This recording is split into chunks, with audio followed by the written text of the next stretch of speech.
everyone. MLS Aces Podcast. This is your host, Tom Sweezy, for episode 363 of the podcast. We are with Jason Vivang. Jason, the West was a long one. The West was a long episode. It mentally, I think, took its toll on us. It physically took its toll on I think by the end, if any listeners got there, they probably understand because I don't even know if I sounded like a human being by the end of that. No, look, I can I listened back to it. My energy level from the beginning to the end was just two different planes. So we are going to be aware of that self-awareness, and we are going to try to pick up the speed when we talk about these teams for the East. The only thing is there was a few moves made by Western Conference teams in the last week. I don't think anything too dramatic, but Jason, I know we texted about it a little bit. Is there any edits you want to make to your Western Conference picks from last week with any of the moves in the West? What was the main one we texted about? The main one was FC Dallas signing attacking midfielder Joaquin. Oh, I already felt good about that. Yeah, I don't have any edits. I'm confident. I'm happy with honestly, I'm really happy with my 15, surprisingly. That's fine. I'm going to make an edit because I specifically said when we spoke about FC Dallas, if they could sign a true attacking midfielder. And for the listeners, Tom and I agreed you get, one edit, we said? One edit per conference. If you want, before games start. So pretty much, really, this is the only time we're not going to really be able to edit the East. Yeah, I mean, I guess, excuse me, sorry. I guess if something happens, before Saturday, we can announce it on the podcast. But I am bumping FC. I had FC Dallas in 8th. I'm going to bump them up to 6th, which slides the Galaxy into 7th, Minnesota into 8th. So Dallas is going up 2 spots, Galaxy down 1, Minnesota down 1. That is my edit for the Western Conference after that move. Again, I'm high on Dallas. I said they needed a 10. Here we are. They got the 10. Did I crystal ball that pick? You did. And then, I mean, like, nothing else really significant happened in the West. Sporting Kansas City signed another player, so that's good for them, but it doesn't really change much. But we won't dive too much into anything that's happened in the last week around the Western Conference, because this week is all about the Eastern Conference, the conference we know and love more specifically. We have our teams in New York City and Chicago, and we are going to dive straight into the previews if you are ready, Jason. Let's do it. All right. I get to kick off the Eastern Conference since you kicked off the West, and Atlanta United we're going alphabetically. Atlanta United is the start here. Tata Martino's first season in his second stint of manager of Atlanta United. Last year, they finished 14th in the Eastern Conference, missing the playoffs altogether. Some key losses for this team: Brad Guzan retired, Bartosz Slisz was transferred to Brøndby for a multi-million-dollar transfer, and Jamal Tiare was traded to the Columbus Crew. Some key additions: 2 U22 initiative signings for Tata Martino: Tomas Jacob, who's this versatile center back, right back, D mid from Necaxa; Elias Baez, a left back, again U22 initiative left back from San Lorenzo in Argentina, and then Fafa Pico decided to sign in free agency. I think it was only 2 days ago. So Atlanta United kind of going with a little bit of a mix of veteran free agents and young players to add to this core. Obviously, 2025. No, I needed to take. I was a pause. I was like, "Is that to me?" I needed to take a second to decide where I was going to go. 2025 was a major disappointment. You had Emmanuel Latte-Lath, the record transfer signing for Major League Soccer at the time. You bring back Miguel Almiron to this team.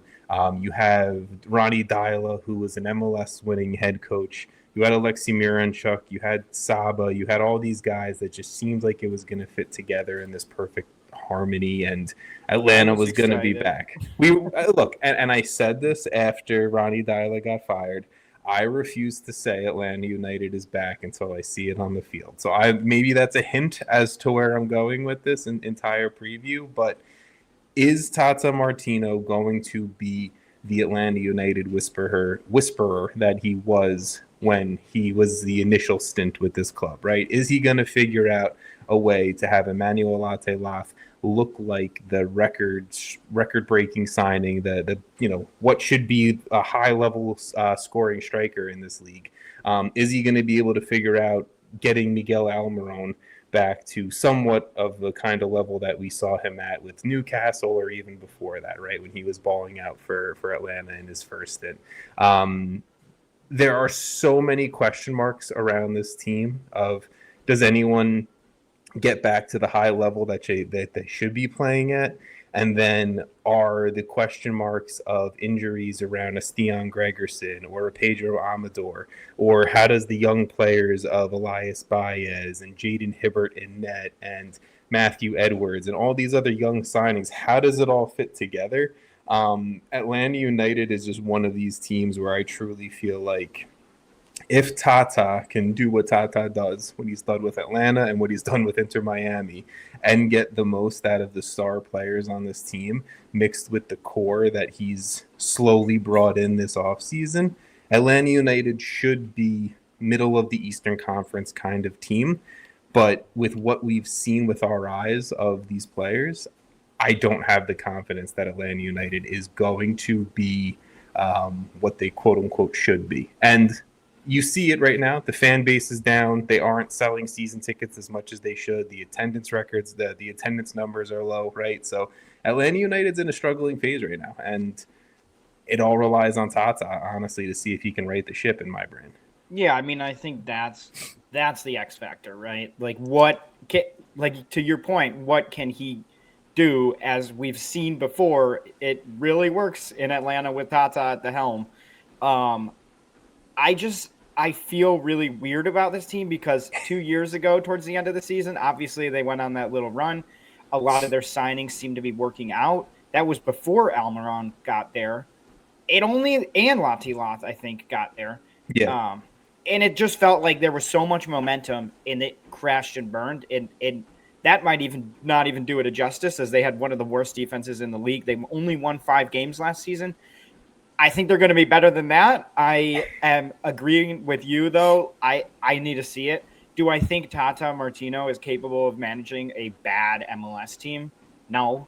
Like, I think him alone improves this team by a decent amount.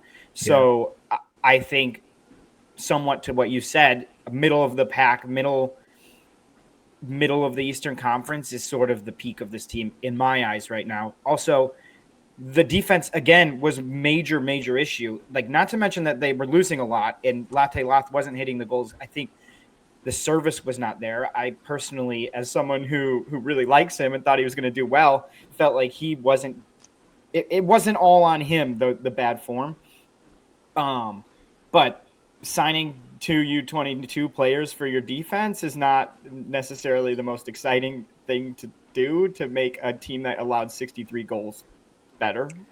Look, the other thing is, right, like the 2 center backs that they brought in during the summer, Juan Barracal and Ania Mihaj, right? Like, they only had a handful of games in Major League Soccer when they came in during the summer. It's not like they played all these extra games. The same thing with Steven Alzate in the midfield and whatnot. So these guys, and Brad Guzan is gone. Like, regardless of what you think of how he was old and obviously kind of not at the same level he once was, he was still a good goalie who could definitely command a defense. And I'm not totally sure that the command is going to be there this year with still a pretty bad defense.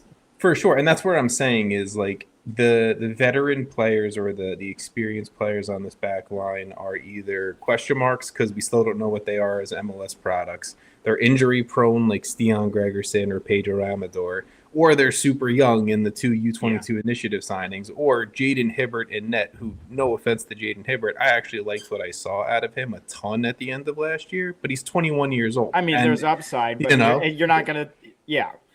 All right, we got to move on. Yes, Atlanta United mix. This is where we're getting stuck, of course, because we do it from the jump. But, Jason, move on to the next team. All right, Charlotte FC. What a really fun team to preview, as I feel like it's just hard to talk about this team.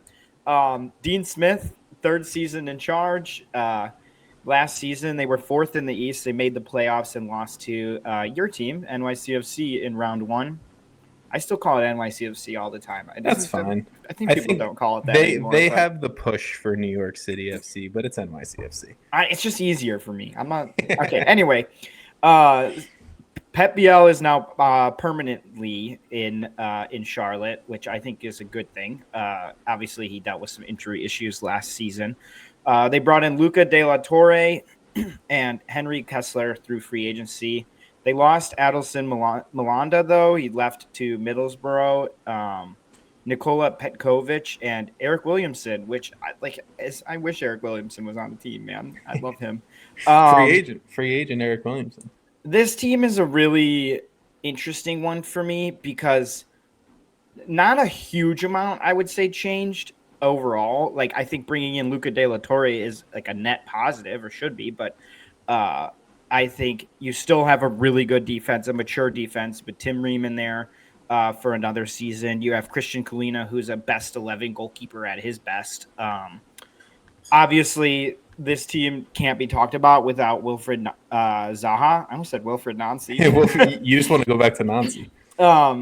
Dude, I would love him to come back. But anyway, Wilfred Zaha, maybe we don't need to be like cryptic on social media when it starts going bad.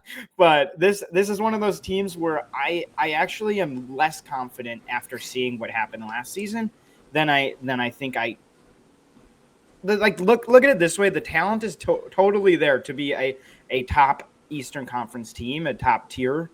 I just don't know when it's going to start working. I think the loss of Ajamang is still hurting, even though that was mid-season last season. I think, and I like Toklamati. I just don't like. They lost Patrick Ajamang at probably like the worst time, and it's a team that's been overall inconsistent.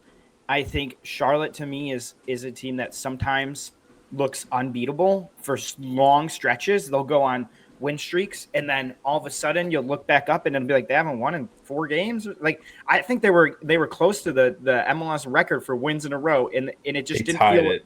Yeah, and it didn't even feel like they were doing that well, even though they had that as part of this past season. So for me, I might be crazy, but I kind of have them mid to low playoff spots, just simply because I'm not confident that this is the roster that's going to get over the hump that seems to just be sitting there in front of them. I will say I didn't expect to disagree so early on in the podcast, but here we are. I think Charlotte I don't know if they're 1 or 2 in the Eastern Conference, but I think they kind of fall in that next class. I think you give Wilfred Zaha another full season. You give Pep Biel, hopefully, knock on wood, for their sake, he can stay healthy. He was an MVP candidate for the first quarter of a season last year before the injuries really started taking its toll. I like Luca De La Torre and necessarily wouldn't say he kind of fits Dean Smith's system, but maybe a little bit of that shift in central midfield partner with Ashley Westwood is what this team needs. Andrew Privet was a really good center back before Tim Ream came to town, and now Privet is kind of stepping right into that role. Christian Kalina is a game winner, and Idan Toklamati, to me, could be a dude who has 15 plus goals scored in 2026. Like, I think he's that kind of level. He's young and he could take that step up. I think Charlotte's a high class team. So I think that's fair. I just don't trust them. I think that's fair because they haven't even they don't give a reason to trust them ultimately. You know, like we've never seen them make a deep run in any cup competition. And every time I do trust them, I get let down by them. Yes, I mean they never. Last year was their first year finishing in a home playoff spot. Yeah, it's fair that historically I don't think Charlotte's been that team ever. And then in the playoffs, I mean, like, look. You lost both of your home games, and you went to a PK shootout with New York City. Like, to be fair, I agree with you on that point. I just think this roster is good enough to be one of the best top 2, top 3 in the Eastern Conference. But I do think that wrong. The Eastern Conference, for me, has a small top tier and a really big tier 2. I think the Eastern Conference the Eastern Conference is still the tougher conference. The Eastern Conference still has so much talent and great teams. I just think that talent's now more spread out, which I kind of totally agree. I feel like yeah, in the West you kind of have like a hierarchy, it feels like. In the East it's yeah. like you have your best team, you have arguably your second best team in my opinion, and then you have like probably the next 10 that are I somewhat kind of I kind of feel like 2 through 13 can be could interchangeable. be such a mix, not It's why I interchangeable feel to an good about extent, but it's to an extent they can be interchangeable. I personally think so. One injury to Charlotte, again, I'm not sure they're going to be in your no, that's fair. I mean, like Zaha or Pep Biel's out, and I completely agree with you. But let's go to a team. Toklamani's out, and I feel like they might struggle. I don't Okay, disagree. No, let's go to a team though that I don't know where to place them in the East. I'll be I honest. am going to preview the Chicago Fire because they're my team. Manager, obviously, Greg Berhalter in his second season. They finished last season in 8th in the East, which is their first playoff appearance in what feels like 45 years. They won the wild card match and lost to Philly in round 1 of the playoffs. I personally think they've had a great offseason. I will say this is a team that I obviously am a fan of. So I agree. Picking where they are is tough for me because I'm very high on them, which is like I don't usually feel this kind of optimism going into This a is season. Jason's first, or I mean, last year you were optimistic. I think this is And your first it year paid of, off. like, It paid off last justified year. optimism. Yeah, this year is like that payoff of actually making the playoffs. Now I Yeah. have more expectations, and I think so. So like let's say key losses. We lost Brian Gutierrez, which it seems like that was sort of coming. I think with the signing of Andre Franco towards the end of the season. Obviously, he tore his ACL. Hopefully, he's back. I think sometime in the middle of the season because he was playing well before he went out. And Kellen Acosta, which was heartbreaking because I love Kellen Acosta and he scored one of the craziest goals I've ever actually the craziest goal I've ever seen live in my entire life. Friend of the pod. Great guy. But the key signings here, we brought in Mbekazeli Mbukazi from Orlando Pirates. He's a U22 center back who was playing in the Africa Cup of Nations as a under 22-year-old player. Really, really good center back. Excited about that. They also brought in, well, I guess Andre Franco is now permanent from FC Porto. That one, like when he comes back, I think will be hopefully getting up to speed pretty quickly because Yeah. he is a really solid piece for this team. And then the big one, I think, which I would argue outside of some of the massive names that went around this offseason is one of the best signings of the season. And that's me as a Fire fan and also me as a fan of MLS. I feel like that is a great signing of Robin Lod coming to through free agency from Minnesota to the Fire. I think this team just got even better from last season, which showed flashes of a really good team last season that just didn't have all the pieces. Chris Brady's still in goal. We all know what he can do. Young goalkeeper who's been arguably one of the Fire's best players through the rough days. You now brought in a new U22 center back to pair with to have in there. Still have Jack Elliott to lead that, who's a proven MLS defender. Jonathan Dean is a fan favorite out here in Chicago. Everyone loves him. Him and Andrew Gutman are our fullbacks. Robin Lod comes in. You have a consistent, I think, you have an improved team that's still consistent with what they were last year. And then you have like the big three basically up top. You have Hugo Kuipers, who's a DP. You have Jonathan Bamba, who's a DP. And you have Philip Zinkernagel, who put up like 20 plus goal contributions last season. Yeah. So even if people think like, I think the one thing you could say from last year, which was the fact that Bamba maybe didn't have as good of a DP type season as you could have expected. But I think part of Bamba being there opened up Zinkernagel to have such a good season. Kuipers really showed that he can be your DP striker. I think this team just improves because not only did they bring in better players or replacements, I think they also are just going to be better with another year with Greg Berhalter and a consistent team. Jonathan Bamba in his second season, Hugo Kuipers in his third season with now a solid coach and a good body of work from last season to work off of, and Zinkernagel, who paired with this team so well. So, yeah, I'm going really long. I really am excited. I think this team is pretty high in the Eastern Conference on my list. I'll keep my thoughts pretty short on it. Improved and got deeper on the back line, improved and got deeper in central midfield.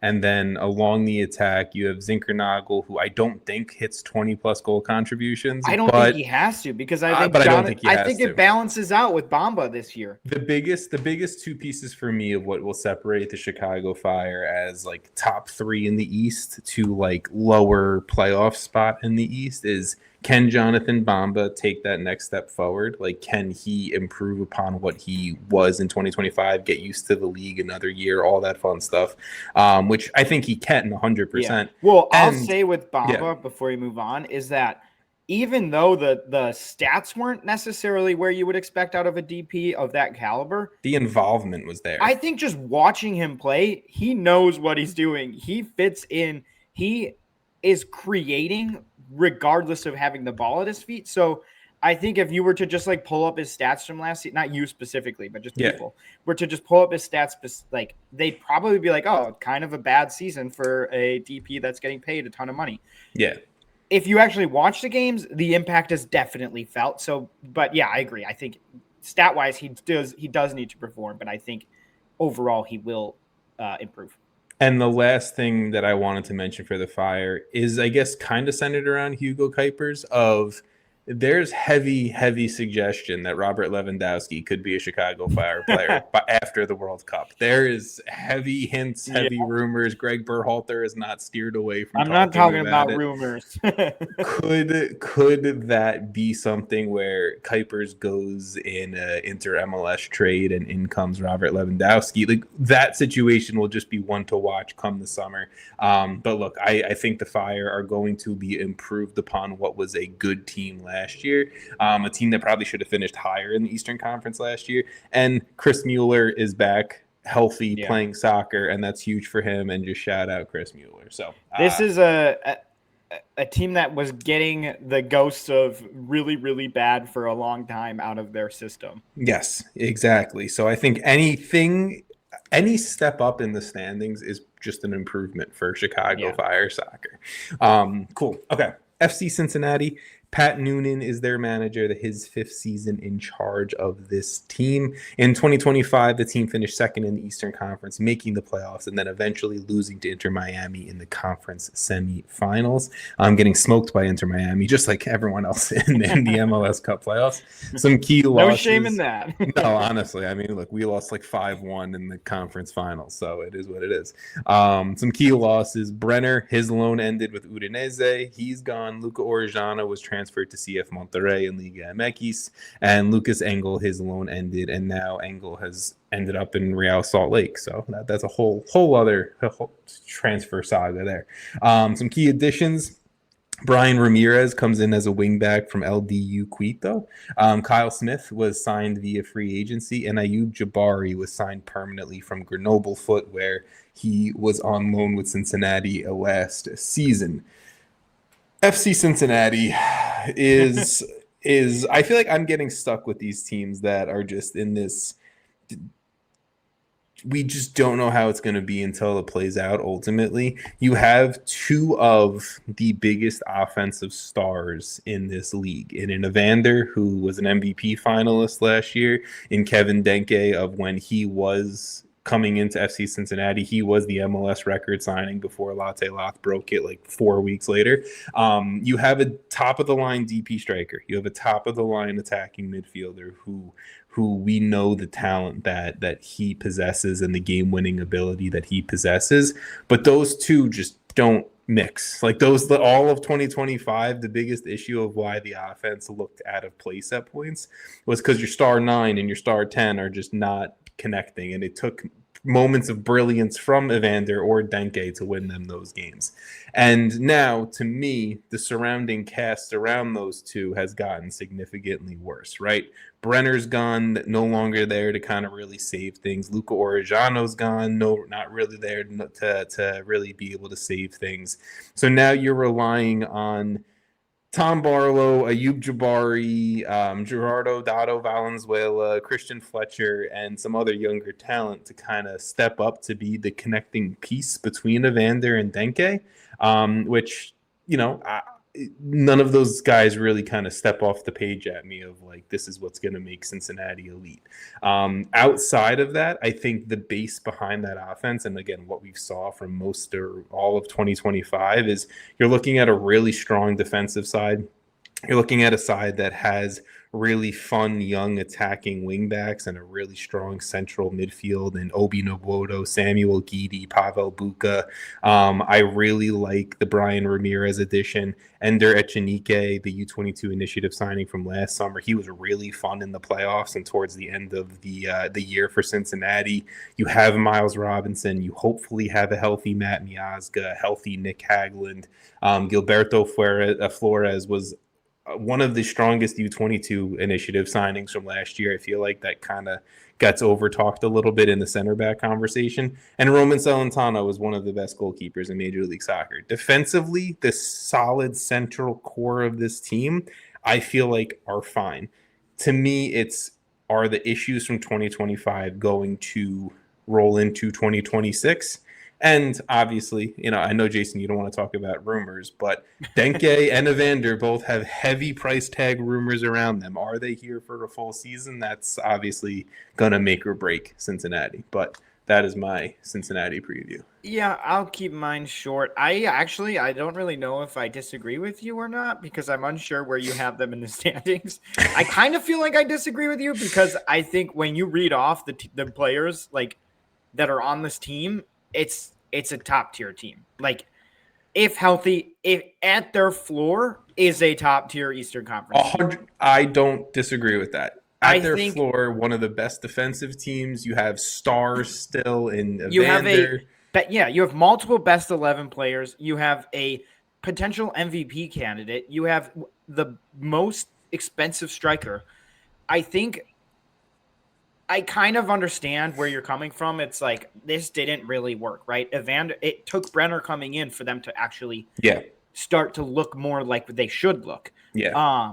I will say both Denke and Evander came into the team literally right before the season. So I would hope an off season and basically all of last season to try and get out some of those kinks would help. But you hope. I mean, and that is my hope. I personally think this team is better, or not necessarily better, but I think they're still very good team, and I think they're going to be good still because the fact that their players are very good. Look, if you told me, look, the Cincinnati easily top 4 or 5 team in the Eastern Conference. If you told me this team could have brought Brenner back, you were talking about it like I thought you were going to put them in like 7 or 8. Because I think they're just simply not at their floor. They're so good.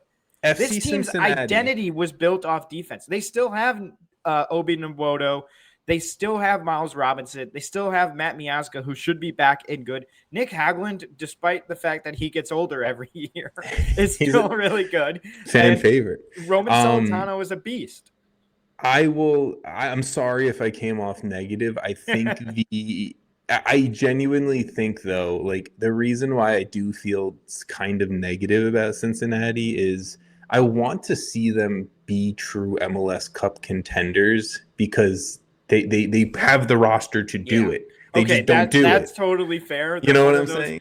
They're like they have a star. They have a great solid defense. I feel like you're talking about them like I was talking about Charlotte a little bit. It's like, why aren't you better? Kind of. No. Cincinnati, I guess I'm like, yeah, you're a number 2, number 3. You're a home playoff team in the Eastern Conference, but why aren't you better? Because you should be better. A trophy? Like, why aren't we seeing trophies? Yeah, exactly. I agree. Okay. That's where I'm at with them. But if you want to go to the other Ohio team, we can keep All right, let's go down the highway. Hell was real. Good transition.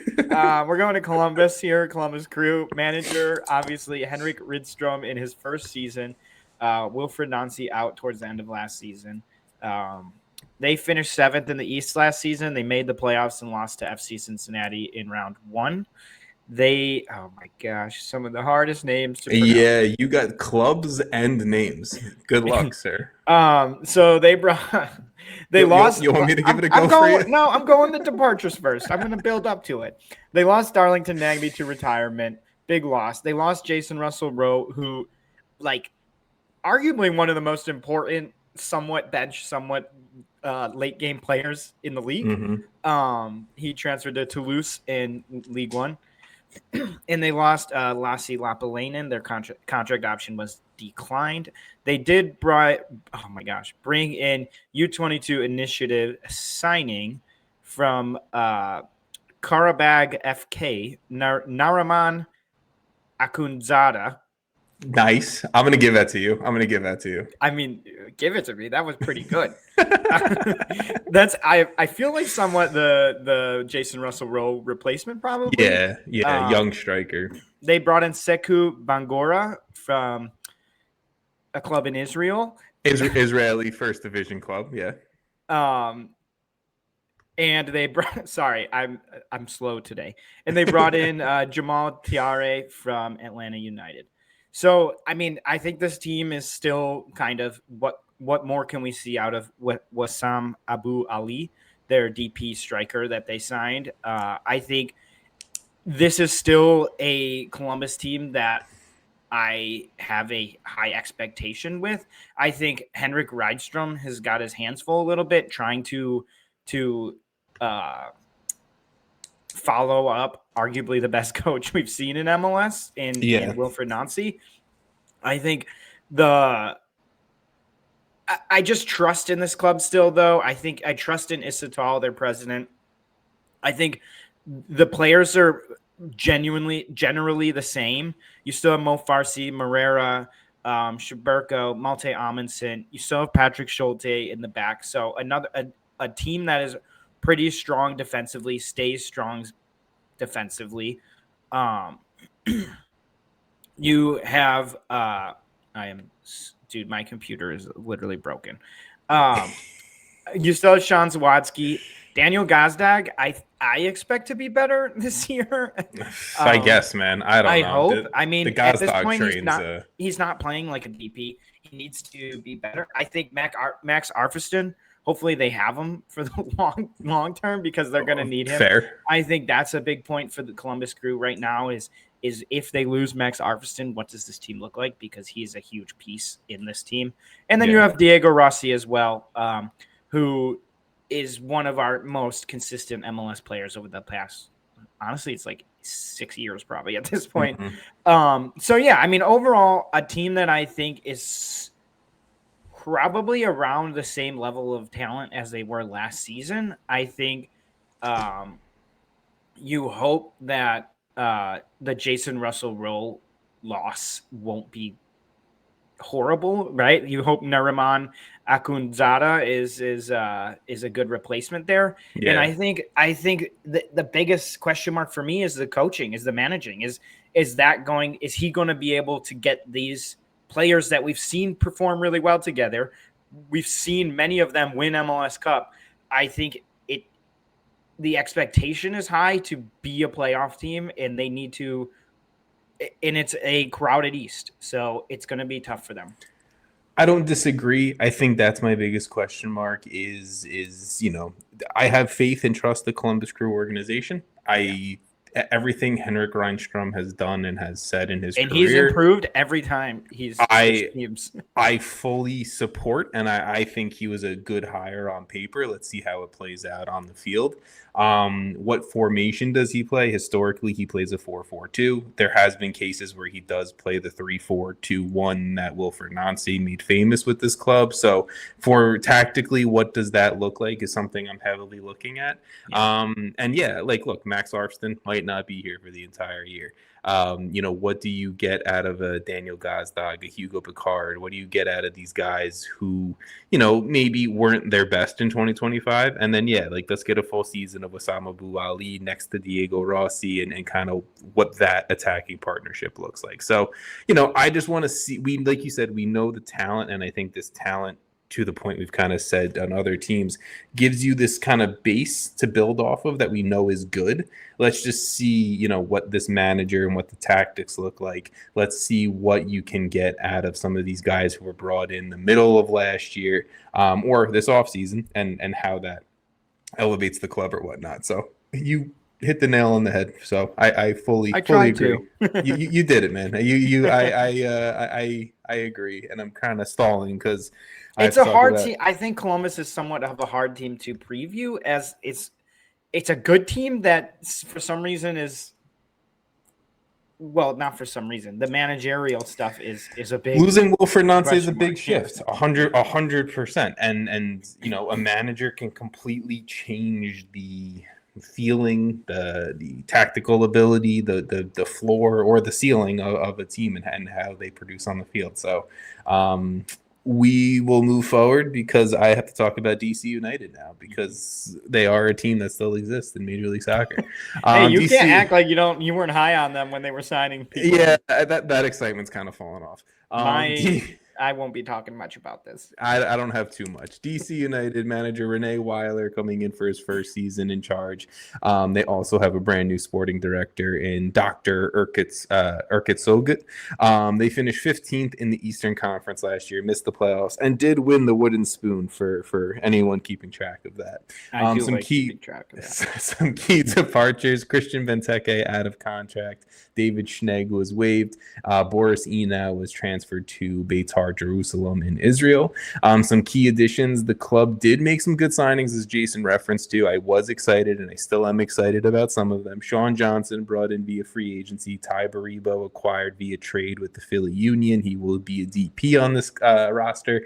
And DC United spent their record expenditure signing from CFR Cluj, Louis Monteau. We'll get it. MLS starts this weekend. I'll get my names down soon enough. But this is what I feel. DC were the worst team in Major League Soccer in 2025. This team got better. That isn't the hardest thing to do, but they got better, right? They improved in the net. They improved in their attack with, I think, two DP strikers who seemingly from their styles will play off of each other pretty well.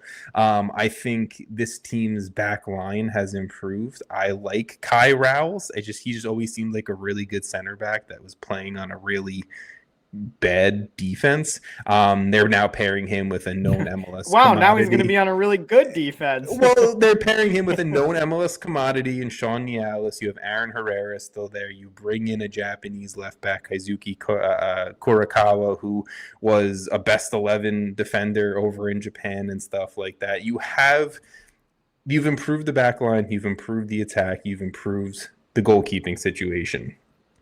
The midfield connecting those two is still a giant question mark and a majority of what the team was last year. So I think DC got better. Am I saying DC United's a playoff team? Am I saying they're going to crawl their way out of the basement of the Eastern Conference? No, but this could be fun. I have slight little glimmers of hope, I guess. Guess what percentage of goals that Christian Benteke contributed to out of their 30? You can't use this argument against me. Because 36%, by the way. San Jose lost like 90% of their goal scoring, and you're like, stop. It's Timo Werner. So get the fuck okay, out but of they here. added Timo Werner. What are you talking about? This isn't the same at all. They added Ty Baribo, and they spent a record transfer signing on a striker. Okay, yeah, I'm moving on. I'm moving to the next team. Give me Inter Miami. You just give it to me. Sorry, DC fans. I'm not high on your team. I'm sorry. You did I'm get not better. I'm not saying the playoffs. Tom said you did get better. I totally agree. It's still not going to be enough. Okay, Inter Miami, a team that I also will go pretty quick on because what do we need to say? Like, What haven't we talked about this offseason? Javier Mascherano's second season. They finished third in the East last season. They made playoffs, won MLS Cup over the Whitecaps. They now have Tadeo Allende permanently. They brought in Dane St. Clair. Reading their key additions is ridiculous. And I'm missing like 6 players you could probably put in this category. And they brought in the new DP German or Herman. Okay, makes sense. Bertarame. They lost Jordi Alba and Sergio Busquets for retirement. Honestly, at this point, not really that much of a loss with what they have. And Baltzar Rodriguez. I mean, I don't really even know what to say. You guys know everything about this team. It's a team that was great and got better. It's Lionel Messi. They still have Silvetti. They have Allende still, which we've talked at length about. They added a incredible striker in Bertarame from Monterrey. So the attack got better, which was already arguably one of the best attacks we've ever seen. They had 81 goals last season. Genuinely, how do they not score more than that this season? I think you have Luis Suarez now, who's actually looked pretty good coming off the bench for Miami. You still have DePaul. You still have David Ayala. Their defense got better. You brought wild. You brought in a goalkeeper of the year in Dane St. Clair. Yeah. I don't, and if you had one problem with this team, I had a problem, and it was their defense. I still think Maxi Falcon is not a good defender. Not to name drop anyone specifically. I'm just going to specifically name a player. Okay, well, I said that, and then I thought, man, I shouldn't have said that. But at the same time, I couldn't do better. I said couldn't do better. I thought you said could. Sorry. No. I could not do better. Let me make that clear. I'd love to see you lined up next to Mikael and see what would happen. They'd still win the fucking league. Okay? Anyway, I don't have much to say. I think this team is the top tier. It is a tier of Miami and maybe LAFC. Also, shout out to LAFC last night in CONCACAF Champions Cup. Fucking dominating. And Nashville, by the way. But you go ahead. There's nothing that really needs to be said. No, I agree. We've talked about Miami a lot. The only thing, like you said, right, was we know Inter Miami can score in bunches, whoever it's coming from. Obviously, mainly it's Lionel Messi. And he is most likely going to win MVP and Golden Boot and everything else that goes along with it. The biggest thing that this team struggled with in 2025 was their defense. And like to your point, Jason, they improved upon that drastically by signing the 2025 MLS Goalkeeper of the Year, bringing in Sergio Reguilon, who's played in La Liga and the Premier League, Mikael, who was a Defender of the Year finalist 2 years ago in this league, Facundo Mora, and then all of the starters from last year just become really good depth pieces on this team for a team that's going to be playing in a lot of competitions.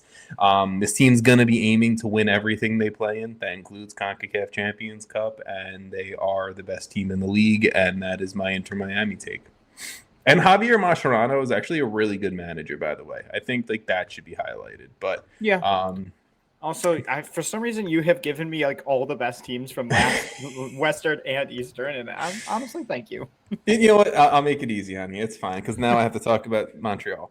CF Montreal, the first full season under manager Marco Donadel, who took over as interim for most of 2025. In 2025, they did finish 13th in the Eastern Conference, missing the playoffs. Some key departures: Dante Seeley was traded to the Colorado Rapids, Jonathan Sirois was traded to FC Dallas, and Bryce Duke was one of their key players who had their contract options declined at the end of last year. Some key arrivals: Toto Aviles comes in via loan with Inter Miami. He will occupy a U22 initiative spot on the roster. The team also acquired Brian Vera in a trade with Real Salt Lake, and also acquired Dagger Danther Halson in a trade with Orlando City. Can I spin myself kind of like I did last offseason into wanting to feel excitement around Montreal? I really could. Go ahead, do it, try. Okay. Prince Owusu, I think, will be a double-digit goal scorer once again in Major League Soccer. He had a very good season. Ivan Jaime, who they brought in as a DP in the middle of the summer, I liked what I saw from him in flashes. And then I think you have Tomas Gillier in net, who was actually a really high-level goalkeeper, so that probably means they'll move him on to Bologna sooner rather than later. And then I think, look, the back line, the defense that they're putting together is a very MLS veteran heavy back line. Whether you're talking Dagger Dan, Toto Aviles, Brian Vera, Efren Morales, Jalen Neal, like these are all guys who have been around the block. So could I see a case where Montreal defensively is a better team? Yes. But there are still just so many gaps offensively for this team to give me any kind of hope that they're a playoff team. So I think Montreal got better, sure, but what does that really mean? And it's kind of the same thing I said about DC United, but they're both in the same bucket here for me. Got better from last year, but not good enough to compete with the rest of the Eastern Conference. Yeah, I mean, they got better in the defense for sure. I would agree. That, I mean, when you read their key signings, and they're basically all defensemen, it's a team that gave up 60 goals last season. Literally, the only team to score less than them was DC last season, and very few teams gave up 60 goals. It's not going to be good again. Like, no. I don't know what they need to do. There's one DP on this roster. Like, what are we doing? We're not even trying. I have something I could say that isn't a good thing, but I think is a fair point that I could say about DC and Montreal, and maybe it's a theme. You're talking about two of the worst ownership groups in all of Major League Soccer. I mean, there's reasons for them being this bad and being consistently bad. Yeah. I'm not saying that there's not, like, to the fans, I'm sorry. I feel like Chicago needed new ownership to get better. Like, yeah. Sometimes it's just that's how it is, which is really unfortunate. But sure, can I look at their defense and say, hopefully they don't allow 60 goals? This is an improved back line. Yeah, I could say that. I don't think they're even close to the middle of the Eastern Conference. No, I think, unfortunately, like, again, DC and Montreal might be a little bit more fun to watch, but I still think they're in the bottom of I do think they will be more competitive, and it won't be like a walkover to the point that I said before. I think the talent in the Eastern Conference is way more spread out, for sure. Yeah, I mean, we were at the point last season where it was like DC or Montreal, just give the win. Like, you could just start whoever 100%, against them. 100%. And I don't think that's going to be the case this season. I think they will be more fun and competitive. I think they will be not good, though. Let's talk about a fun team, please. I get to talk about a fun team. All right, Nashville's up next. A team, let's just shout them out real quick because they basically started a B team and won last night in Champions Cup.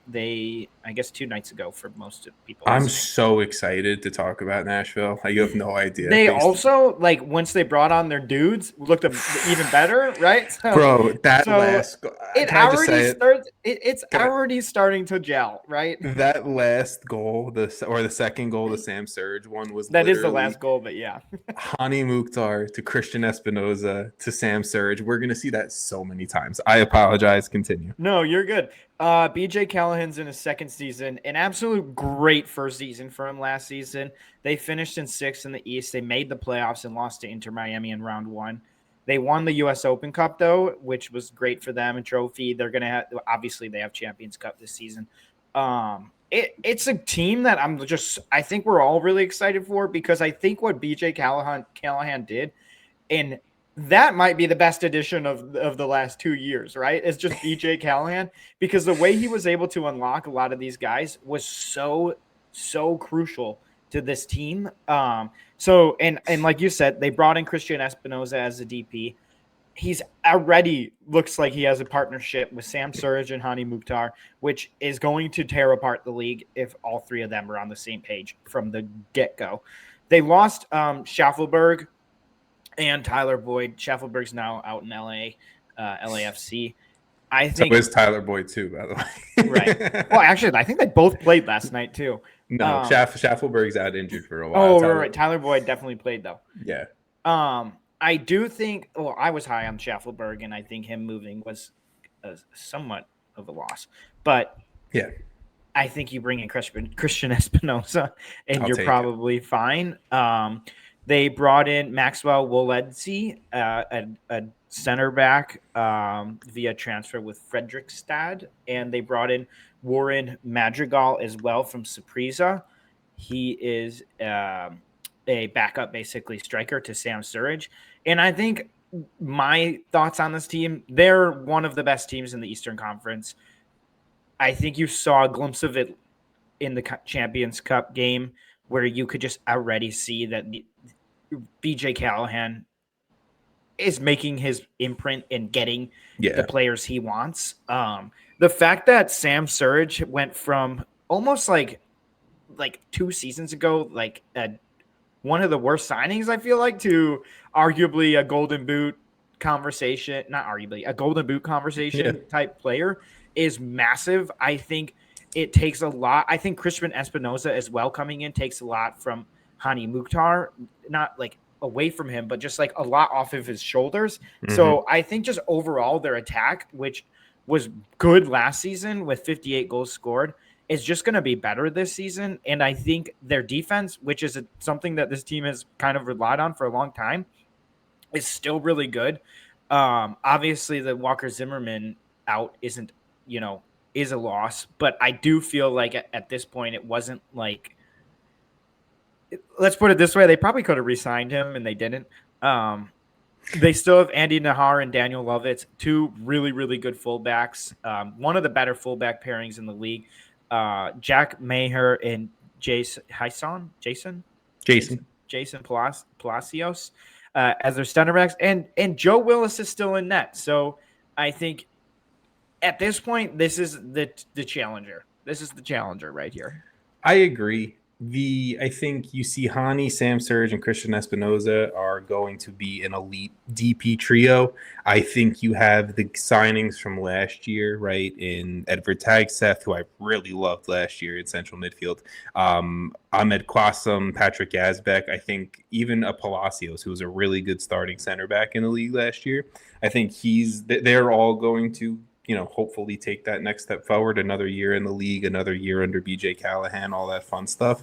And Andy Nahar, elite right back in Major League Soccer when he's healthy. The biggest concern for me was Daniel Lovitz and Andy Nahar are there, and then the backup depth behind them for two veteran, older, injury-prone fullbacks.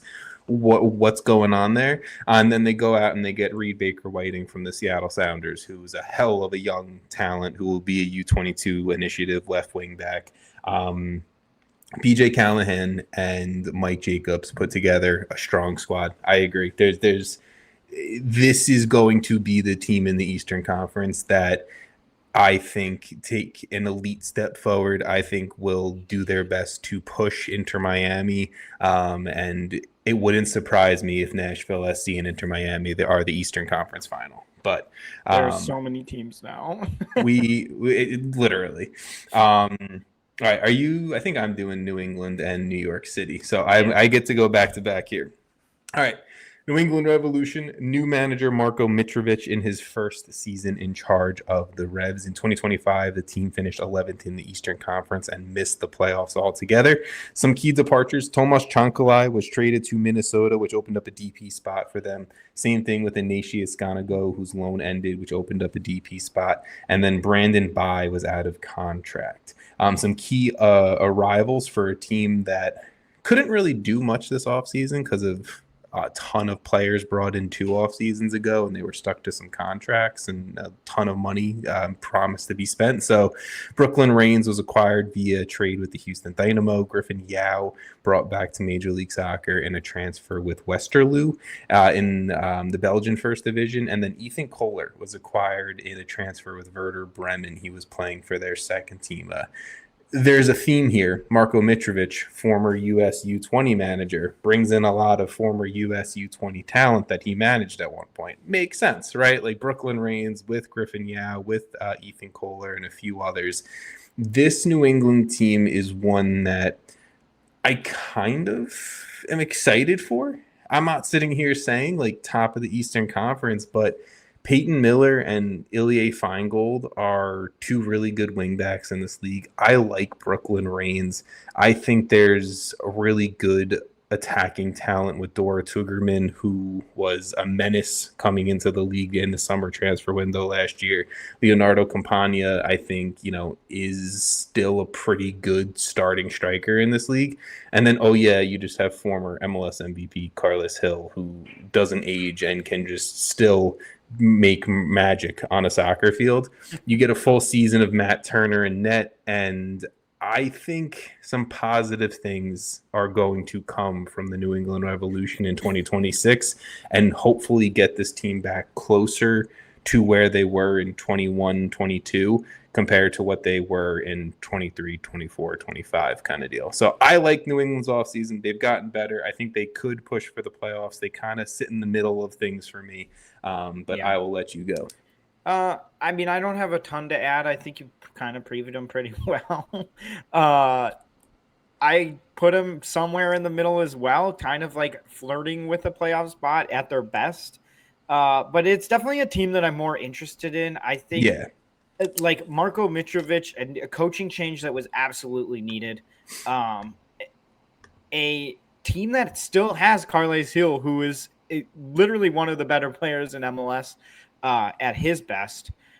I think there's a lot this team can do. I think this is a team that's like, oh, we got to play new. Like you see them on the schedule and you're not happy about it.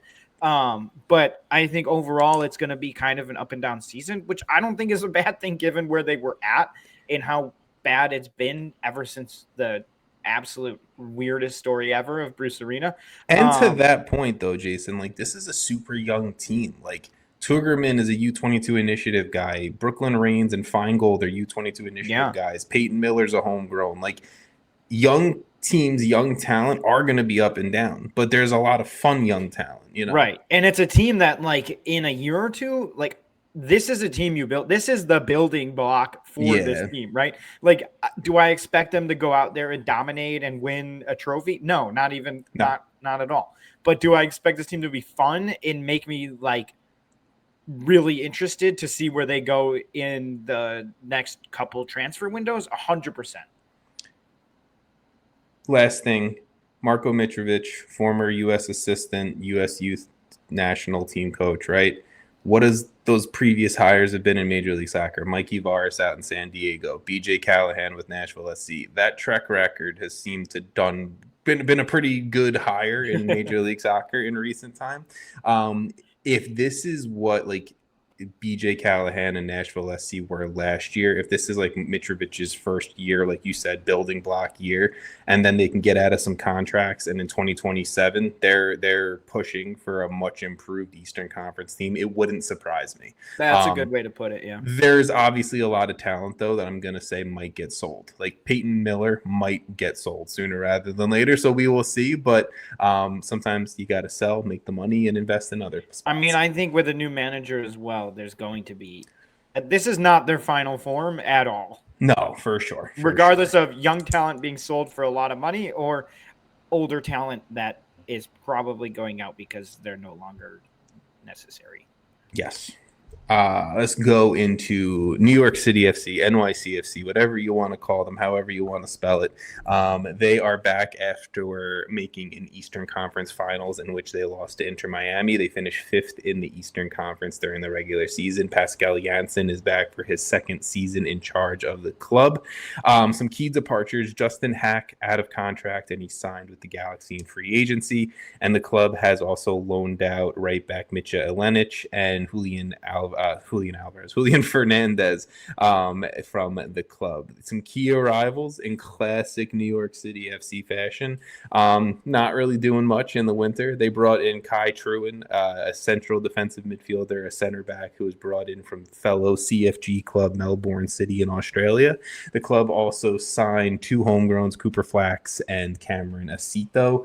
The club also, had the finalized deal to bring in DP striker Musa Sila from Schalke, and then that transfer fell through at the end. So there is still a chance that New York City is bringing in a DP level striker. That's what the club said that they're trying to do before the winter transfer window ends. So that could be an absolute game changer, but how far into the season does that happen? As Jason did with his club, I'll kind of go on my club here of this is interesting. This is tough. I would have felt much better if that DP striker was here, if Musa Sila was the man up top or someone equivalent, because Alonso Martinez, who tore his ACL in the playoffs, will be out for all, if not most, of the 2026 season. The same thing with Andres Perea, who snapped his leg in the playoffs, as we saw on Apple TV multiple times. The key addition that maybe wasn't an actual transfer is the return of Talles Magno to this roster, which I never thought I would say as a New York City FC fan. Once that kind of ended poorly and he went on his loans for 2 straight seasons down to Brazil, I thought that was the end of what we were going to see of Talles Magno in an NYCFC uniform. It seems official. It seems like he will be playing for this club in 2026, which is huge. That's a DP level player. And when he was playing on the wing for this team, we saw a high level young player. And now, he's gotten 2 years in Brazil and he gets to come back. Pairing that with a Nico Fernandez, who is an absolute stud winter signing, I think there's a chance that New York City, even without an Alonso Martinez, has a saved season, right? You pair those two with a Hannes Wolf, with, Maxi Morales, who's the ageless wonder, with a young striker of a Seymour Reed, and the defensive strength of this team that we saw a ton out of with Matt Friesen, net, Thiago Martins, Tavon Gray, Kevin O'Toole, right? Like a lot of these really consistent defensive players. I think New York City is going to be fine. I think obviously if Alonso Martinez is there, it would be better. You would be pushing maybe closer to the top of the East. But I think New York City is going to figure it out. I really like Pascal Janssen, and I think he is one of the better young managers in this league. And I feel good about New York City. I don't feel great about New York City. And I think it all kind of also falls on, does Keaton Parks play? Because if he does play, he's one of the best central midfielders, but he's been dealing with a bunch of heart issues over the last 2 years. So hopefully he can get on the field for this team. So that is my long ramble about New York City FC. Yeah. I feel really good about this team, and that even with the injury, like really good to an extent, right? I think they finished 5th last season, and they lost their best player, right, to injury. Yeah. So I think there will be a slight step back. I think they're still going to be really competitive. It's still a well-run team. Pascal Janssen is obviously doing it right. So I don't have a ton to add. I think you did that pretty well. I think overall, it's a team that's going to be good again. And you have a top-tier goalie. Matt Friesen. I mean, we have the USMNT goalkeeper for this summer's World Cup. This is going to be a good team, and I think you're right when it comes to it's definitely not a lost season. No, which I think. I mean, look at what happened to the Galaxy when they lost their best player. So, and that's what I feel good that the team is still going to be very competitive week in and week out, even with Justin Hack and Alonso Martinez gone, because you could argue Justin Hack was player number 3 or 4 in most importance last year. So, that's all I got on New York City. I'm not excited. I got the Red Bulls, New York Red Bulls. Michael Bradley in his first season. I honestly think Sandro Schwartz last season wanted to cry half the time, which it concerns me a lot going into this new season with a new manager. I'm not sure that this team likes each other. They're 10th in the East last season and missed the playoffs, which was the first time they missed the playoffs in a decade. Honestly deserved. It was 14 years. Yeah, it's something crazy, some record. They brought in Ethan Horvath to replace Carlos Coronel, who was one of the best goalkeepers. I do really like Ethan Horvath, and someone who is a U.S. men's national team fan. Obviously, you are aware of him. That should be pretty exciting for U.S. fans, I feel like. Maybe it's his push to make a World Cup. I don't know. I like the signing of Cade Cowell. I think their attack is – and Jorge Ruvalcaba, who's their DP signing from Pumas. So their attack, again, they're pumping money into this thing. You have Choupo-Moting and Forsberg, and now you just added a left wing and a right wing who wants a DP, and Cade Cowell, who at his best is shown that he can compete in MLS with the best. Yeah. I don't really know what happens if there's a single injury on their back line because there's literally no depth. You have Robert Volador. You have an aging Tim Parker. How old is Tim Parker? 33, 34, I would assume. And you have Justin Shea. I like Dylan Nialis and Jaquil Marshall-Ruddy as their fullbacks. I don't trust this team because I don't feel like they're built for long-term success right now. I think they're built with a very high bar in mind, like a high line of can we just score a lot? I just don't think it's going to be sustainable because I'm not so sure that this team is as exciting as it is on paper, right? Like 48 goals last season. I know they added to their attack. I just don't think you had Choupo-Moting and Forsberg. They lost Lewis Morgan as well, which I think is definitely needs to be mentioned. And Noah Ile to England, Bristol City. So they've big losses as well. You're talking about three, not just like three starters, three pretty important starters. I think they really have to hit on their right wing and Jorge Ruvalcaba. I think Cade Cowell needs to get to that level he was at, but back in the day. But yeah, I think to me, there's a lot of question marks on the competition and the legs of their defense. I actually think they got, personally, I would say they probably got a little bit worse. If you told me that Choupo-Moting and Emil Forsberg were 28, 29 years old, I would be like, okay, you can fall back upon that on another season mixed with young Cowell. There's also literally no replacement for Forsberg. 100%. I think the formation shifts at that point. And the back line issues are just concerning. Like Justin Shea is not a natural center back. Dylan Nialis can play center back, but again, natural fullback. Volador they're good players. I just don't. It's not anything against them specifically. It's not on them. You're right. It's literally on the fact that there's just not enough. There's two and a half center backs on this roster. That is what this team has. Volador was a starting center back on a bad Sporting Kansas City team. 5 goalkeepers, though. And there are 5. I mean, look, it's the young talents, the New York Red Bull thing. But to me, it's.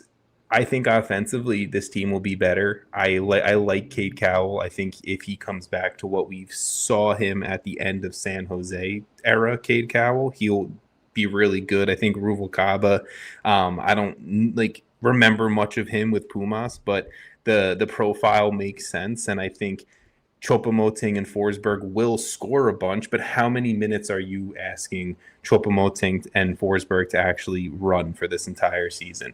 It's Michael Bradley's first year in charge, and I think there's a lot of people who are very excited about that, and I think Michael Bradley will eventually build a really good competitive roster, but it would not surprise me that due to the aging stars and the really spotty back line, if this team stinks. Or not stinks, if this team misses the playoffs in 2026 is more specifically. This team I'm concerned. I have concerns for them. A team also Noah Ile, that's a really tough loss. I actually liked him a ton at center back, and he'll be a really good championship level center back with Bristol City. A team that I have a bunch of concerns about, Orlando City.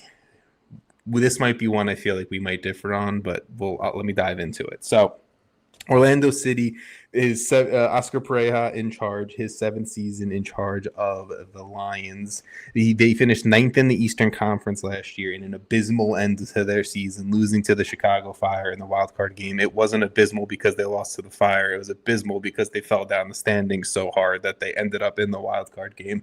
I will make sure I correct that. Some key departures for this team. Alex Freeman transferred away to Villarreal. Luis Muriel transferred to Junior FC, which opens up a DP spot, and Pedro Gallese is out of contract. This team did bring in Maxime Crepeau off free agency. They acquired Brian Ojeda in a trade with Real Salt Lake.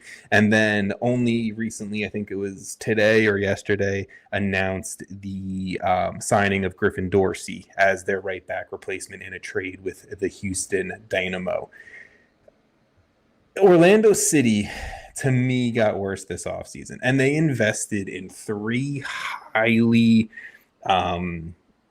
spoken about young talents from Brazil: Iago, Thiago, and then Luis Sativio. Iago was the Brazil U20 captain at center back. He's going to have to play like it because this team has three center backs on the roster because Robin Jansen could be out until the World Cup this summer, which Robin Jansen, one of the best center backs in this league, and that's a giant hole. I don't love Maxime Crepeau at goalkeeper. He's a good goalkeeper, but he makes his mistakes. And if you have a young center back in front of you with David Bracalo sitting there, I don't know how well, as the other center back, I don't know how well that's all going to mix out. Adrian Marine, their left back that they brought in last summer, didn't really impress me too much. Griffin Dorsey, love him. I actually think he's a really good right wing back in Major League Soccer. He's not going to be Alex Freeman. And then sitting in front of all of that is you have Martin Ojeda, who had 30-plus goal contributions last year. He's going to be the star of this team. But Duncan McGuire has not been the same Duncan McGuire as before the entire England transfer saga that happened a few years ago. Marco Pasalic should be a really good winger, but this team to me did nothing to get better, took steps back, and have done nothing to get better than a team that lost in the wild card, where I think other clubs in the Eastern Conference improved drastically.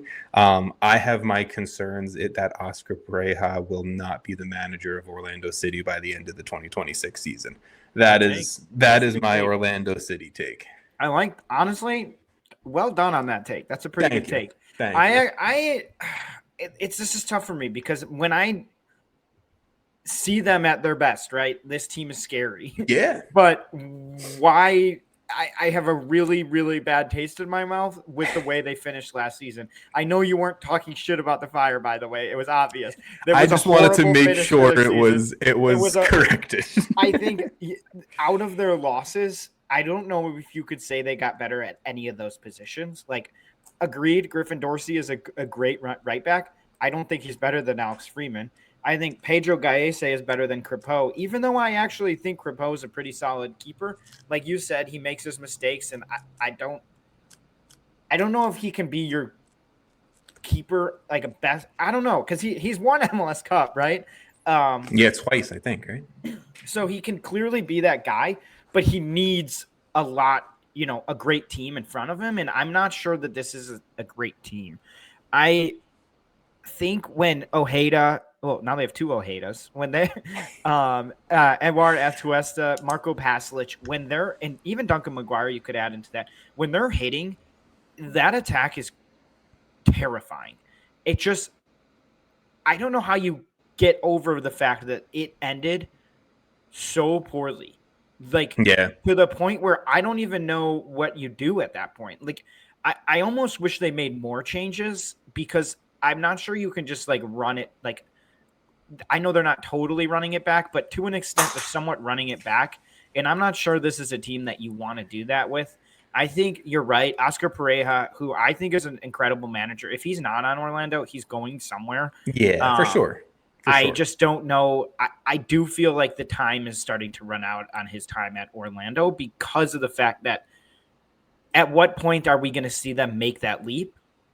And it seemed like they started to do that, and it dropped off a cliff, and that's what concerns me. I will just say I have complete confidence in 4 players on this roster, and one of them is brand new to the roster. I have confidence in Robin Jansen, who, again, could be out for months. We don't know. Martin Ojeda, I think he could be another 30-ish plus goal contributor in 2026. Yeah. Marco Pasalic, I think. Okay, I was really like, Pasalic is definitely on. Pasalic was really good. I think he'll take another step forward, and I like Griffin Dorsey.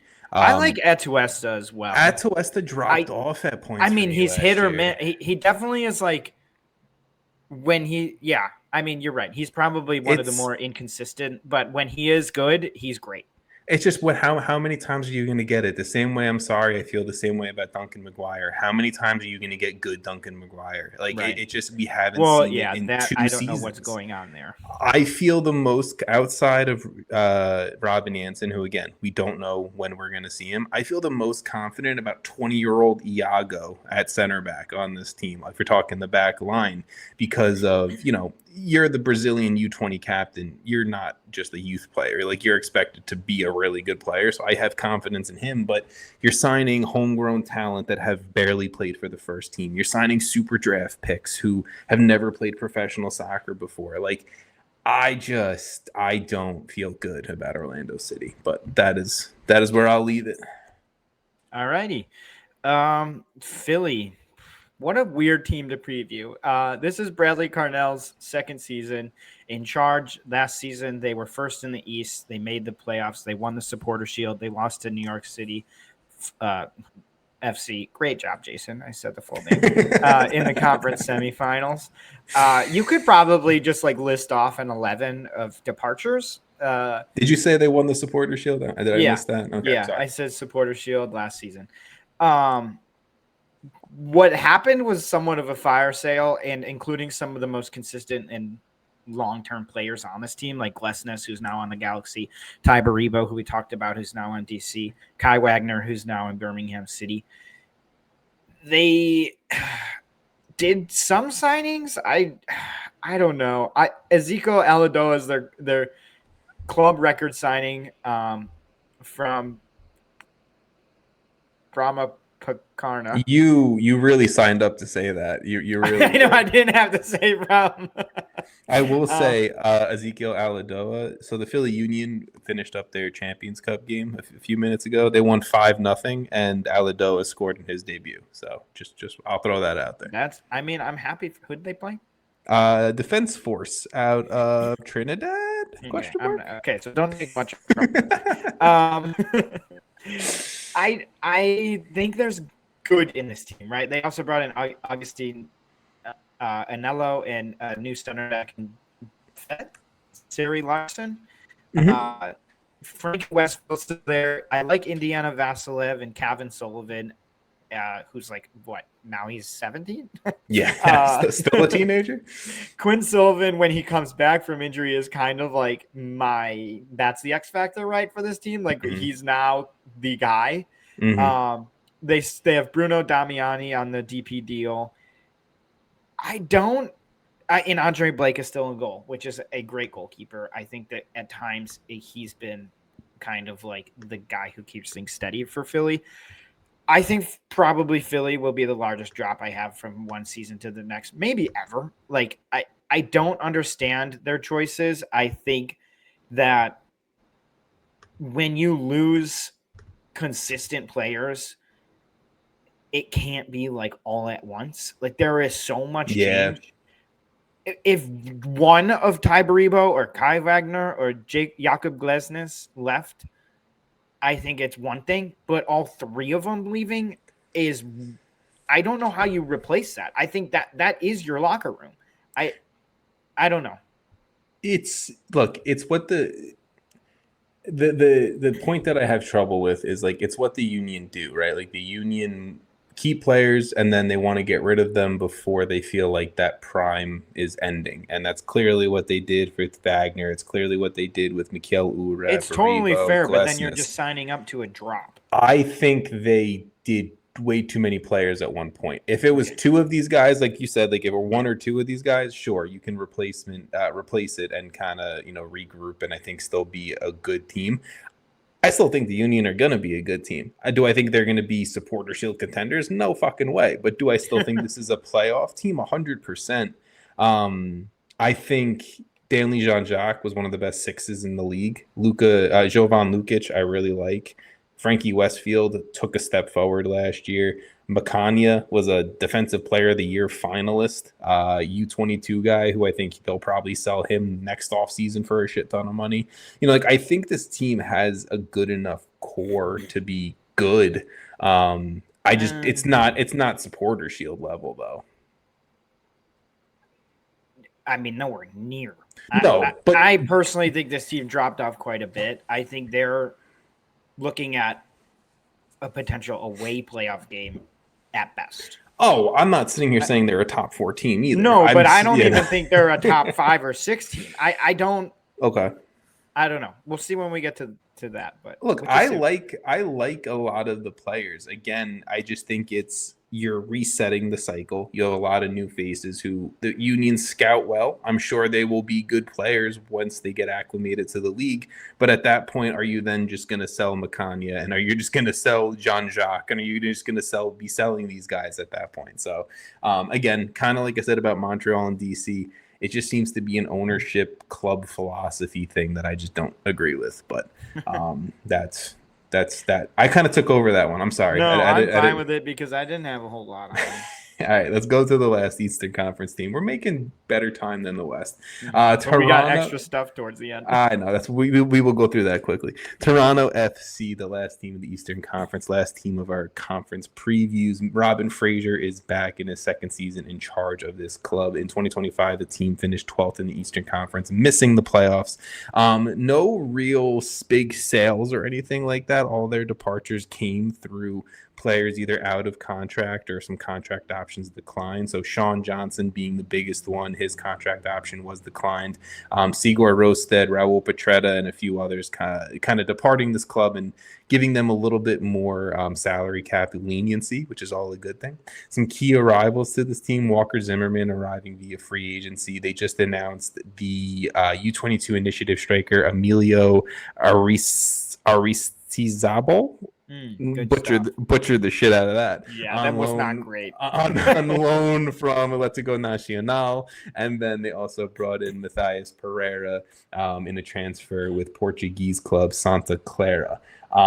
Toronto had themselves an offseason. I think a lot of good came with the players that departed this club. Like I said, Petretta, Rosted, Sean John, Kevin Long, like a lot of these guys are just eating up large contracts and being poor players, for lack of better words, on top of it. They are coming off of a year where they brought in Georgi Mihailovic midseason. They're coming off a year where they brought in Jose Cifuentes midseason, and in an offseason where, again, they added some key players and key pieces in a Zimmerman and a Pereira that I think just elevate this roster even more. I really wish something happened with that Josh Sargent thing. I really wish they were able to bring in that third DP, that DP striker to play, up top alongside of Georgi Mihailovic, because it just would have, to me, pushed this team into the playoff picture for sure. There's a chance he comes in the next window. For sure, there's a chance he comes by the time this window closes, in all honesty still. But, I would have just felt better about Toronto heading into the season if Josh Sargent had been there for 2 weeks, something like that.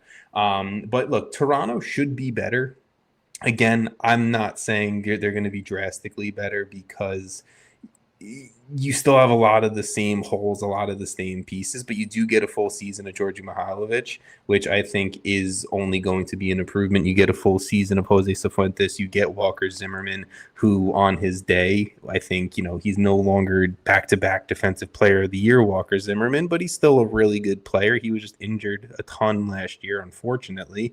You have a team that should improve naturally under a second-year manager in this situation. So again, Toronto, I think best case scenario, you're fighting for the bottom of the playoff picture, but I don't hate what's going on. And again, could get a lot better if Josh Sargent walks through that door. I think they are getting better, right? Like, I think this team has definitely been improving. They're like slowly improving. I think more Georgi Mihailovic is a good thing because of an incredible player that he is. I think there's a lot here to be excited about. I like the Walker Zimmerman coming in and helping out their defense a little bit. I think this team is going to be a tough team to beat.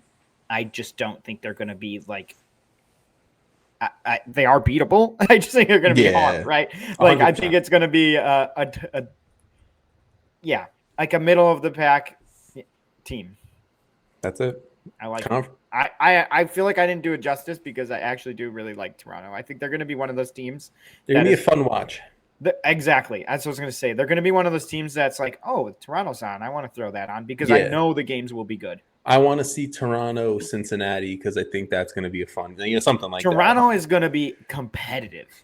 All right, let's go through our Eastern Conference. We'll quickly go through our other predictions and get the hell out of here because we've talked about 30 clubs in 2 weeks. All right, Jason, let's start at the bottom, 15 all the way up to 1. I already typed in my 15. I didn't even see that. You go. Yeah. Where did you put yours in? No. I didn't see you put yours in. I apologize. Yeah. I was just going to say I put in 15 for mine, CF Montreal. Mine is also Montreal. There we go. We are agreement already. I don't think this was going to be super agreement. Well, I hope it's not. I have DC in 14th. DC in 14th. I unfortunately can sit here and say the same thing. In 13th, I have Atlanta United. This is the one I think we might be very off on. I have Red Bulls. Wow, you have them in 13th. Yeah. That's big. Okay, who do you have 12th? I have Atlanta in 12th. Okay. That makes sense. In 12th, I have Orlando City. Wow, that's pretty low for Orlando. I'm going big hot take of Oscar. I like it, but I think that's that's more than I could swallow or stomach or whatever. In 11th, I have Toronto FC. I have New England in 11th. New England. Okay, who do you have in 10th? I have Orlando in 10th. Okay, so you acting like I have them. 12 though. In 10th, I have. That is a good point. The Red Bull. You still haven't said the Red Bulls. I have the Red Bulls in 10th. Okay. So there you go. Boom. Make it nice and easy there. In 9th, I have the New England Revolution. Okay. Am I up? Yeah. Who do you have 9th? I have Philly in 9th. Ooh, that's gonna be different. I guess not that much different from me. Who do you have? I have them in 7th. Who do you have? Shit, how'd you guess it? Who do you have in 8th? Oh, I'm on 8th. Okay, yeah. I have Toronto in 8th. Got it. Okay, Toronto in 8th. I like this. We're pretty different here. I have Columbus Crew in 8th. Oh wow. Okay. And then in 7th, I mean, you did just guess it. I have Philadelphia Union in 7th. Who do you have in 7th? I have New York City. FC. Wow, that's hurtful. I have Columbus in 6th. You think Columbus is better than New York City? That's wild. 6th. Yeah, I do. I have New York City in 6th. In 5th, I have your Chicago Fire. Fair. Who do you have in 5th? I have Charlotte. Got it. Who do you have in Chicago in 4th? There you go. You have them sneaking into a home playoff. So you just want to go see them live. Okay, maybe. I have Charlotte in 4th, so we swap there. In 3rd, we're going to have the same. 100%. I have FC Cincinnati in 3rd. Yep. You have FC Cincinnati in 3rd. I have Nashville in 2nd. You have Nashville in 2nd. And we both have Inter Miami at the top of the charts. Okay. I feel pretty good about some of our differences. I'll be honest. I like the drastic differences in some cases. But now, Jason, we have to roll into our trophy I realized winners. I should have opened a tab with all the teams in each. Also, by the way, some really good jerseys this year. Yeah, we didn't even talk about Eastern Conference jerseys. Yeah, that's on us 100%. Yeah, I'm gonna need to remind myself really quick of who the fuck is in the U.S. Open Cup. So I'm gonna pause this because I have the power to do so. All right, on your end, you saw nothing. On our end, we were frantically Googling who's in what competition. There's I actually closed a tab I really needed for newcomer of the year and stuff. Whatever. All right, let's talk about it. Canadian Championship, Jason. Who are you know who I'm going with? I'm going with my boys. That's Vancouver for the listeners. I can't. I would honestly pick Vancouver, but I can't do it because I need to be different. So I have picked Vancouver. Let's see how many years in a row. 2023. All of them. 2024 and 2025. That's all the data we have.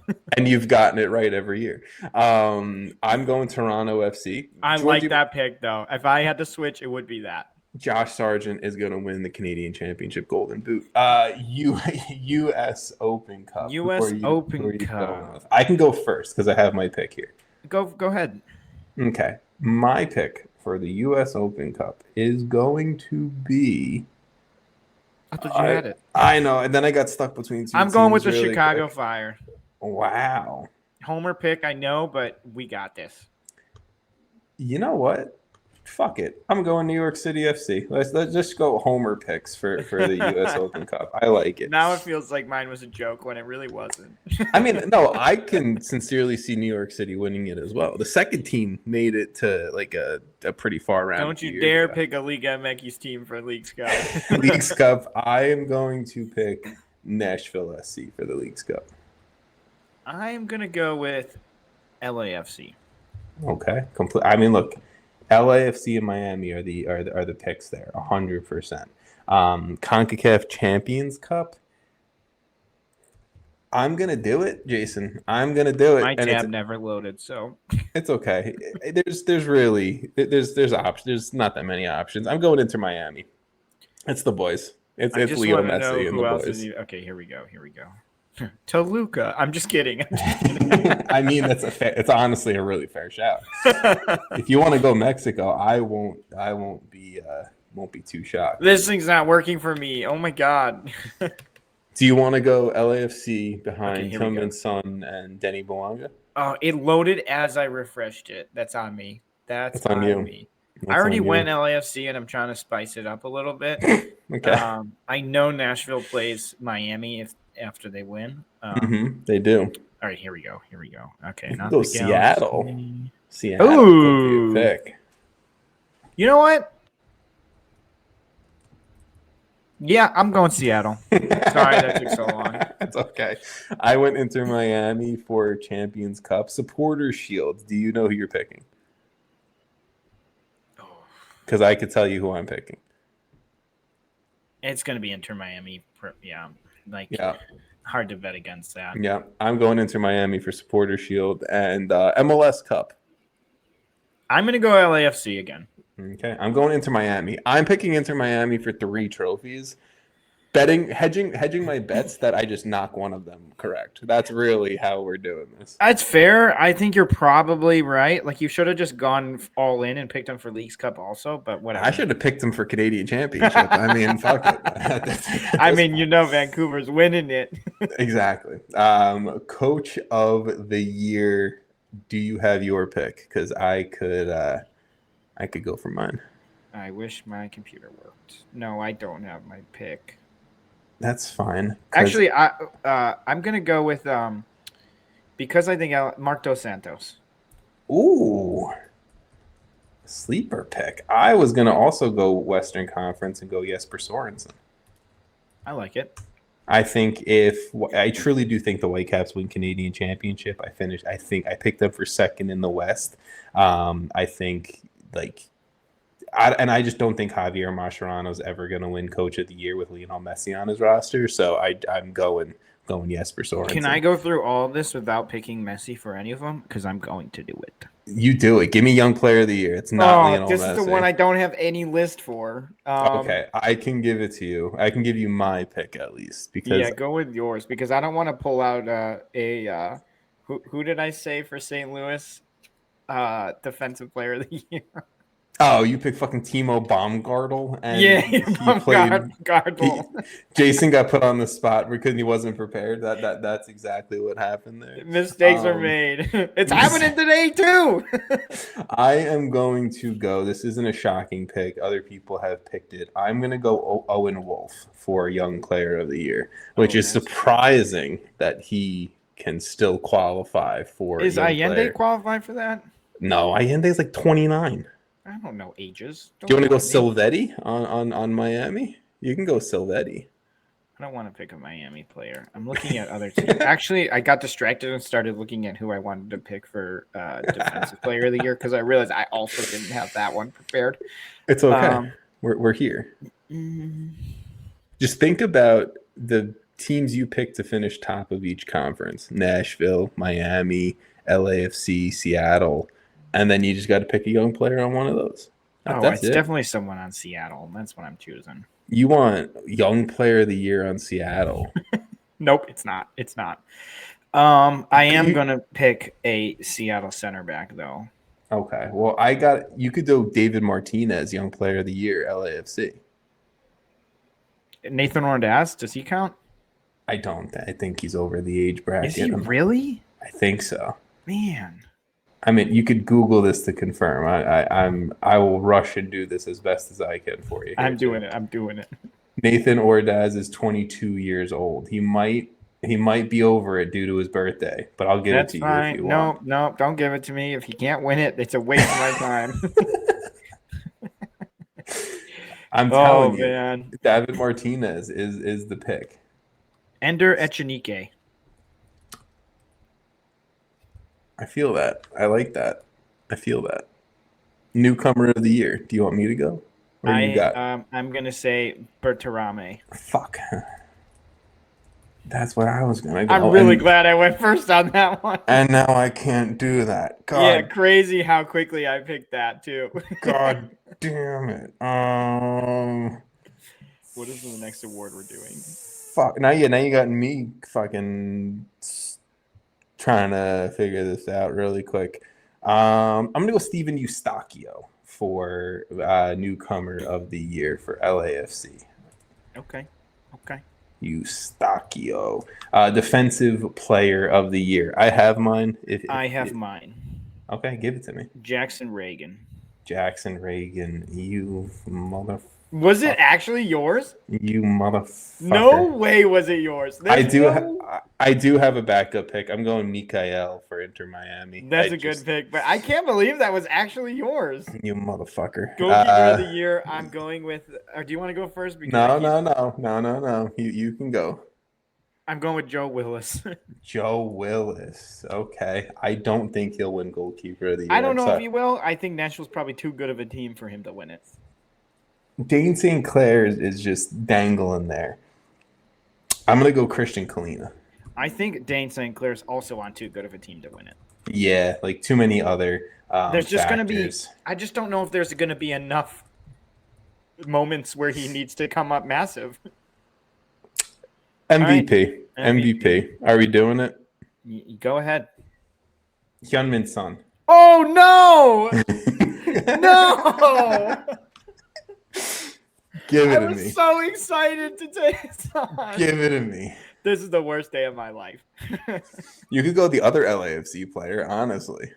It's a fair shout. Dude, I'm so mad that you just picked Son for MVP. That's crazy.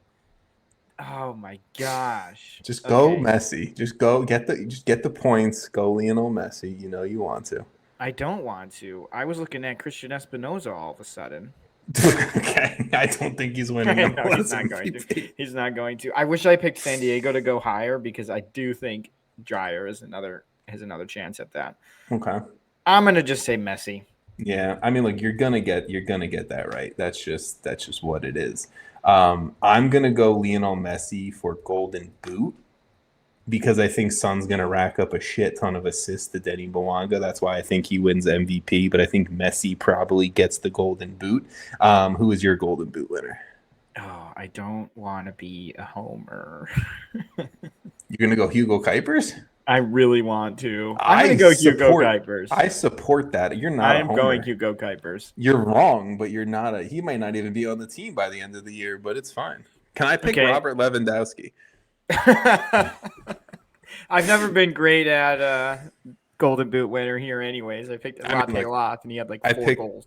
I picked Kelvin Yeboah last year, so it is what it is. That is it, folks. MLS season is this weekend. Enjoy the opening weekend. I will be at a bar in New York City. If you're at the Soccer Factory, I'll be there Saturday. So that's just that. But yes, enjoy opening weekend of Major League Soccer. Next week, Jason and I get to talk about games, players, performances, all that fun stuff. Champions Cup. Also, for the listeners, sorry to cut you off. Yeah, no, that's it. I was wrapping it up. MLS is on Apple TV. Like you don't have to pay extra for it anymore. Yes. So if you have Apple TV, you have MLS games. So there's no paywall anymore, which I feel like there's probably listeners Well, who maybe don't know that. There is a paywall. Okay, the but- paywall is Apple TV, right? Yes. It's not an $80 whatever paywall. It's There- like the yes. $12 a month. It's totally worth it. You can also watch some pretty good TV shows. 100%. I mean, And Shrinking. Formula One, I think, is on there. That's not really my thing, but some I people like it, but I also love Shrinking. Great show. Shrinking, great show. Folks, enjoy Major League Soccer. We will be back next week to talk about real life things and not predictions. I'm excited. Jason, thank you for doing both conference previews with me, and we will see you guys next week. And fucking Major League Soccer's back, baby.